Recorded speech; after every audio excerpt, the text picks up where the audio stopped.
నమస్తే రమగారు. నమస్తే జయ. రమగారు, మనం సంక్రాంతి పండుగప్పుడు బొమ్మల కొలువు పెట్టుకుంటాం. రకరకాల బొమ్మలు ఒక థీమ్ ప్రకారం పెడతారు కదండి. అసలు బొమ్మల కొలువు యొక్క విశిష్టత ఎలా పెట్టుకోవాలి, ఎన్ని రోజులు ఉంచుకోవాలి? సంక్రాంతి పండక్కే కాకుండా ఉమ్. దసరాకి, దీపావళికి బొమ్మల కొలువు పెట్టే ఆచారాలు కూడా కనిపిస్తాయి. అవునండి, అవును. సంక్రాంతి పండక్కి బొమ్మలు అంటే ఎక్కువగా ఆంధ్ర ప్రాంతంలో బాగా పెడతారు. ఉమ్, ఉమ్. కొంతమంది పెట్టుకుంటారు ఇళ్లలో ఆచారం ఉన్నవాళ్ళు. ఇవేంటంటే బొమ్మలు అనేది మనము గౌరీ ఆరాధన, గౌరీదేవిని, పార్వతీదేవిని ఆరాధించే విధానంలోనే బొమ్మలు పెడతాం. బొమ్మలు ఎన్ని రకాలు పెట్టినా అక్కడ ప్రధానంగా చేసేది ప్రతిమా స్వరూపంగా మనం గౌరీదేవిని పెట్టి ఉమ్, గౌరిని ఆరాధింపజేస్తాం. ఉమ్. పిల్లలకి, ఆడపిల్లలు పుడితే 5వ ఏడు వచ్చిన దగ్గర నుంచి వాళ్ళతోటి గౌరీ ఆరాధన చేయించడం. మామూలుగా శ్రావణ మంగళవారం నోములు, కన్యగౌరి నోములు అట్లా పిల్లలతో నోయించే అలవాట్లు ఉంటాయి. అట్ల తద్ది, ఉండ్రాళ్ళ తద్ది అవును, చేయిస్తారు కదా అవునండి, ఆడపిల్లలతో. ప్రధానంగా బొమ్మలు పెట్టడం ఆడపిల్లలకి సంబంధించింది. ఉమ్. దీనికి ముందు ఏం చేస్తాం, మనం గొబ్బిళ్ళు పెట్టిస్తాం, సందె గొబ్బిళ్ళ పేరెంటం చేయిస్తాం. అవును, అవును. అట్లాగే ఏంటంటే ఇదంతా మనకి ఇప్పుడు పబ్లిషైజ్ అంటే సోషలైజ్ అవ్వడము ఇవన్నీ కూడా మనకి మామూలు అయిపోయినాయి జయ. అవునవును, అవునండి. ఇదివరకటి రోజుల్లో ఒక ఊరు నుంచి ఒక ఊరికి ప్రయాణం చేయాలంటే చాలా సమయం పట్టేది. ఉమ్, ఊళ్ళో ఉన్న వాళ్ళు కూడా రకరకాల ఇళ్ల పనులతోటి సతమతం అయిపోతూ ఉండేవాళ్ళు. ఉమ్. ఇంటి పనులు వీళ్ళకి ఆట విడుపుగాను, నలుగురిని కలిసేందుకు ఒక పద్ధతిగాను, తర్వాత పిల్లలకి వినయం నేర్పించే విధానంగాను, తర్వాత సంక్రమణపు రోజులు కాబట్టి ఈ కాలంలో శనగలు, పళ్ళు, తమలపాకులు, ఏదైనా బహుమతులు ఎవరికైనా ఇవ్వడం వల్ల మనకి విశేషంగా లభించే ప్రయోజనం దృష్ట్యా ఇలా బొమ్మల కొలువులు పెట్టుకోవటం మొదలుపెట్టారు. దసరాకైనా అంతే చూడు. అవును. మనం నలుగురు ముత్తైదులకు వాయనం ఇవ్వటం, ఏదో పసుపు కుంకుమ ఇవ్వటం, జాకెట్ బట్టి ఇవ్వటం, చీరలు పెట్టడం, ఇంకా నగలు, నాణ్యాలు, ఏమైనా అలంకరణ సామాగ్రి అలాంటివి ఇవ్వగలిగితే అది కూడా మంచిది, ఇస్తూ ఉంటారు. మంచిదే కదా. అట్లా ఈ బొమ్మల కొలువు పెట్టించే ఆచారం మొదలు పెట్టుంటారు. బహుశా అలా జరిగి ఉండొచ్చు. అయితే దీంతో పాటు ఏంటంటే థీమ్ ప్రకారం అంటే బొమ్మలు ఉంటే థీము, ఉమ్, బొమ్మలు చాలా ఉంటాయి. ఉమ్. బొమ్మలు లేకపోయినా కాసిన బొమ్మలు ఉంటే థీమ్ పెట్టుకునే ఐడియాలు ఉంటే అది కూడా. ఏమీ లేకపోయినా 4 బొమ్మలైనా తీసి బయట పెట్టి గౌరీదేవిని చేసి హారతి ఇవ్వటం అనేది ఒక రెగ్యులర్ పద్ధతి అన్నమాట.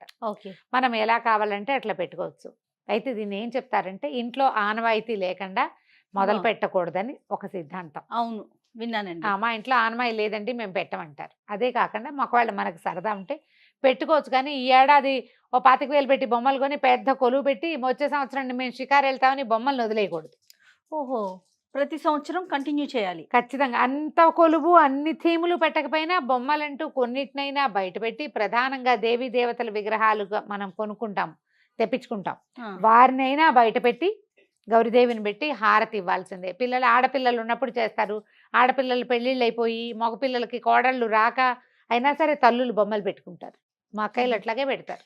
వాళ్ళ మ్మ్. ఇంట్లో ఉంది, వాళ్ళు పెట్టుకుంటారు. ఓకే. ఆడ ఎవ్వరూ రాకపోయినా మా అక్కయ్య అంత పెద్దది, 70 దాటిపోయింది మా చిన్నక్కయ్య, అయినా సరే ఆ, కొలువు బొమ్మలు పెడతారు. ఖచ్చితంగా బొమ్మలు పెట్టుకుని మా విజయకయ్య పెట్టుకుంటుంది. తనకి పిల్లలు ఇండియాలో లేరు.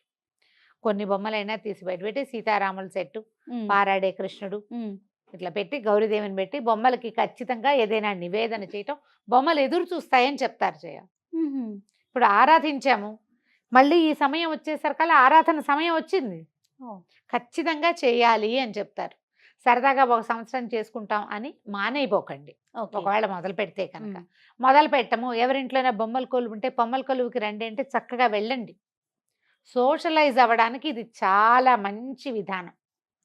చక్కగా సీతారామ లక్ష్మణ ఆంజనేయులు, ఉమ్, ఆంజనేయుడు సీతారామ లక్ష్మణులు, తర్వాత రాధాకృష్ణులు, ఉమ్. తర్వాత విష్ణుమూర్తి, శ్రీదేవి భూదేవి సహిత విష్ణుమూర్తి, ఓ, తర్వాత రాధాకృష్ణులు ఇలా పెట్టుకుంటాం. అక్కడి నుంచి పారాడే కృష్ణుడు, ఉమ్. వెన్న కృష్ణుడు, ప్రధానంగా ఈ బొమ్మల కొలువుల్లో ముఖ్యంగా ఉండే దేవి దేవతలు వీళ్ళు. ఆ తర్వాత అష్టలక్ష్ములు, ఉమ్. లక్ష్మీ సరస్వతి, వినాయకుడు, తర్వాత ఏమో చిన్న చిన్న కృష్ణ విగ్రహాలు రకరకాలు. ఇప్పుడు బోల్డని దేవి దేవతల విగ్రహాలు మనకు కనపడుతున్నాయి, దొరుకుతూ ఉంటాయి కదా. అవునవును. ఈ మధ్య చూశాను ఒకళ్ళ ఇంటొకళ్ళు వారాహి అమ్మవారి విగ్రహం ఇంతది, ఎంత బాగుందో, ఆ, భలే అందంగా ఉంది. వాళ్ళు తమిళనాడులో ఎక్కడి నుంచో తెచ్చుకున్నారు. ఇట్లా బొమ్మలు పెట్టుకోవటం. అక్కడి నుంచి ఓ తోట, పార్క్ థీము, జూ థీము, పిల్లలకి సరదా ఉందనుకోండి థీముల ప్రకారం ఆ రకరకాల బొమ్మలు కొనుగోలు చేసి అవన్నీ మీరు అలంకారార్థం పెట్టుకునేవి, అలంకారంగా పెట్టుకోవచ్చు. 3 స్టెప్పులైనా పెట్టాలంటారు, 3 ఆ, వరసలు, 3 అంతస్తులు వరుసలు. పెట్టుకుంటాం. 7 అంతస్తులు పెట్టేవాళ్ళం. ఉహుం. పెట్టి చక్కగా చాందినీలు అవి కట్టి దాని మొత్తాన్ని ఒక థీమ్ లాగా, ఓ రాధాకృష్ణులు, ఒక రాసలీల లాగా ఎలాగైనా చేసుకోవచ్చు. ఓ పల్లెటూరి వాతావరణం, మనకి కొండపల్లి బొమ్మలు అవి దొరికేస్తాయి. సరదా ఉంటే ఏటా చక్కగా బొమ్మల కొలువు పెట్టి నలుగురిని పిలిచి పేరెంటని చేసుకోదలుచుకుంటే ఎంత బాగుంటుందో చేయగలిగితే. భోగి పండగ ముందు రోజు కానీ, భోగి పండగ నాటి ఉదయం కానీ బొమ్మల కొలువు పెట్టుకుంటాం. సుమారు ఎన్ని రోజులు ఉంచుకోవాలి రమ్మగారు? అవి 3 రోజులు నియమం చేయాలి. భోగి, పండుగ, కనుమ. కనుమ నాడే మనం తీసేదలుచుకుంటే కనుమ నాటి సాయంకాలం ఒక బొమ్మని వాల్చి పడుకోబెట్టి హారతి ఇచ్చి లాలిపాటలు పాడతాం. లాలిపాట పాడి ఈ పడుకోండి, మళ్ళీ వచ్చే సంవత్సరం తీస్తాం. లేదా 5 రోజులు పెట్టుకుంటాం. సంక్రాంతి పండగ అయితే 5 రోజులు. ముక్కనుమ మరుసటి రోజున ఏ శుక్రవారమో వచ్చింది అనుకోండి, పడుకోబెట్టడానికి పెద్దగా ఇష్టపడరు, ఇంకప్పుడు ఇంకొక రోజు ఉంచుకోవాల్సి వస్తుంది. అందుకని ముక్కనుమ నాడు పడుకోబెడితే బొమ్మల తర్వాత ఇంకో రోజైనా ఎత్తుకోవచ్చు. మనం ఎన్ని రోజులు స్థాపన చేసి ఉంచుతామో అన్ని రోజులు ఏదైనా పొద్దున సాయంత్రం నివేదన చేసి పెట్టాలని చెప్పి. నివేదన అంటే ఎలాంటివి పెట్టాలి? మనం పాయసం, పరమాన్నం, దద్దోజనం, చక్కెర పొంగలి, రవ కేసరి, సేమియా పాయసం, ఏ పాయసాలైనా సరే తీపి పదార్థం ఏదైనా. గౌరీదేవిని కదా మనం ప్రధానంగా ఇట్లా నిలువుగా గౌరీదేవిని చేసుకుంటాం. ఒక తమలపాకు మీద గౌరీని చేసి 3 బొట్లు పెట్టడం. ఈ బొమ్మలు ఎన్ని అంతస్తులు పెట్టామో మధ్యంతస్తులో మనకి చేతికి అందేలాగా పెట్టుకోవటం. బొమ్మల దగ్గర దీపారాధన చేయటం విధిగా చేయాలి. ఇది ఎలా చేయాలి అని ఒకళ్ళిద్దరు అడిగారమ్మా. అలా మా పద్ధతి అది కాదు అంటే మీకు ఏ పద్ధతి ఉంటే ఆ పద్ధతి ప్రకారం వెళ్ళిపోండి. పద్ధతి తెలియనప్పుడు ఇలా చేసుకోండి నేను చెప్పే పద్ధతి. ఏ పద్ధతి ఉంటే ఆ పద్ధతి ప్రకారం చేసుకోవచ్చు. ఓ దీపారాధన పెట్టడం, తర్వాత అగరబత్తులు వెలిగించి పెట్టడం. జాగ్రత్తగా మనం ఈ చెక్కలు చక్కగా అరేంజ్ చేసుకుంటామా, అవును, ఈ క్లాతులు వేసి అందంగా అలంకరిస్తాం. ఈ దీపం పెట్టేటప్పుడు కానీ, అగరబత్తులు పెట్టేటప్పుడు కానీ జాగ్రత్తగా పెట్టుకోండి. జాగ్రత్తగా పెట్టుకోవటం.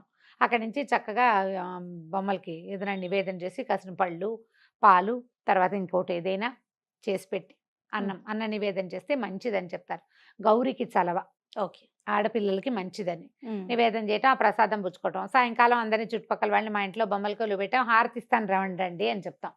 పిలవటం అదే హారతికి పిలవటం.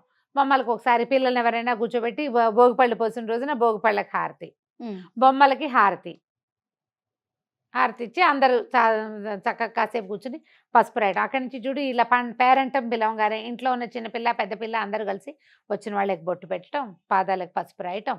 ఎంత వినయం వస్తుంది మరి. ఎవరికాళ్ళైనా పట్టుకుని పసుపు రాయటం, చక్కగా పట్టుపరట్ల లంగాలు కట్టుకోవటం, అందంగా అలంకారం చేసుకోవటం, ఒకళ్ళిళ్ళకి ఒకళ్ళు వెళ్ళటం.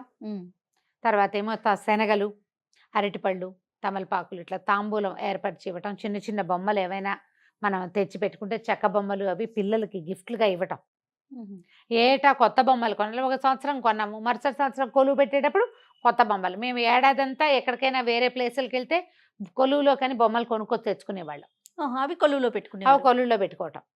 మీరు పెడతారా రమ్మగారు? మా అమ్మ వాళ్ళ ఇంట్లో అలవాటు, మా ఇంట్లో లేదు. మా అత్తవారి ఇంట్లో లేదు, అమ్మ వాళ్ళ ఇంట్లో అలవాటు ఉంది. నేను దాదాపుగా నా పెళ్ళి కూడా 10-12 సంవత్సరాలు మా అన్నయ్య గారు అమ్మాయికి బొమ్మలు పెట్టి హారతి ఇవ్వటం వచ్చేదాకా. చిన్నపిల్ల 2 ఏళ్ళదే నా పెళ్ళికి. 10 ఏళ్ల పాటు వెళ్ళాను నేను. ఓకే, ప్రతి సంవత్సరం నేను వెళ్ళి బొమ్మలు పెట్టేదాన్ని. మిగిలిన పనులు, పై పనులు అంటే అది బొట్లు పెట్టాలి అవి దానికి నేర్పించేవాళ్ళం అనమాట. దానికి 12-13 సంవత్సరాలు వచ్చాక ఆ తర్వాత నేను కూడా బిజీ అయ్యాను. నేను వెళ్ళకపోయినా బొమ్మలు పెట్టేసుకునేది. ఓకే, ఎవరో ఒకళ్ళం వెళ్ళాలని పెట్టుకున్నాము. తర్వాత కూడా మా పెద్దక్కయ్యలు ఎవరో ఒకళ్ళు తనకు సాయం వెళ్తూ ఉండేవాళ్ళు, బొమ్మలు పెట్టడానికి వెళ్ళేవాళ్ళు. అదొక విధిగా ప్రతి సంవత్సరము వెళ్ళాను నేను. మా అత్తారి ఇంట్లో బొమ్మల కొలువు పద్ధతులు లేవు. మరి లేనప్పుడు మా ఇంట్లో అమ్మాయిలు కూడా లేరు కదా, అంచేత నేను పెట్టుకోలేదు. కానీ ఎవరైనా బొమ్మల కొలువు కానీ పరిగెత్తుకుంటూ వెళ్ళిపోతాను నేను అక్కడికి. నాకు అది చూడడం సరదా. బాగా చిన్నప్పటి నుంచి పెట్టుకున్నాం కదా. మా ఇంట్లో ఇంత పెద్ద కృష్ణుడు ఉండేవాడు, చాలా పెద్దవాడు, దాదాపుగా ఇంచుమించు 2 అడుగులు పై మాటగా ఉన్న పెద్ద కృష్ణుడు. ఆయన్ని మొదట నుంచోబెట్టి తర్వాత మిగిలినవన్నీ పెట్టుకునేవాళ్ళం. మా అక్కయ్యలు కూడా ఎక్కడికైనా వెళ్తే కుట్టికి బొమ్మల్లోకి అని కూడా నేను పెద్దయ్యాక కూడా పట్టుకొచ్చేవాళ్ళు బొమ్మలు. మా చిన్నక్కయ్యకి బాగా సరదా. మద్రాసి కుర్లగన్లో, చెన్నైలో కుర్లగన్లో బొమ్మలు పెడతారు దసరాలప్పుడు. తన దసరాకి మద్రాసు వెళ్తే అప్పుడు మద్రాసే అనేవాళ్ళం. తప్పకుండా వాళ్ళ కొలువులోకి బొమ్మలు తెచ్చుకునేది, మాకు కూడా బొమ్మల కొలువులోకి పట్టుకొచ్చేది. మేము తిరుపతి ఎక్కడికైనా వెళ్తే చిట్టి పొట్టి బొమ్మలు కింద రో అంతా అసలు కుప్పలు తెప్పలుగా నింపేసేవాళ్ళం. పగిలిపోయిన బొమ్మలు కొలువులో పెట్టరు. పగిలిన బొమ్మలు ఎప్పుడూ పూజార్హమైనవి కాదు, తీసి బయటపడేయటమే, వాటిని వదిలేసేస్తాం. మళ్ళీ కొత్త కొత్త బొమ్మలు కొనుక్కుంటూ ఉంటాం. ఈ బొమ్మలకి హారతి ఇవ్వటం, ఒక పేరెంటం చేయటం, నలుగురిని పిలవటం. ఈ రోజున సంక్రమణం కదా, మకర సంక్రాంతి రోజున మనం ఇట్లా శనగలు అవన్నీ కూడా ఎవరికైనా ఇస్తే దాన ప్రక్రియ కాదది. ఈ ఇవ్వడం అనేది ఉంచా వాయనంగా ఇవ్వటం గౌరికి వాయనం ఇచ్చిన ఫలితాన్ని ఇస్తుంది. ఓహో. గౌరీదేవికి ఇచ్చిన ఫలితం ఇస్తుంది.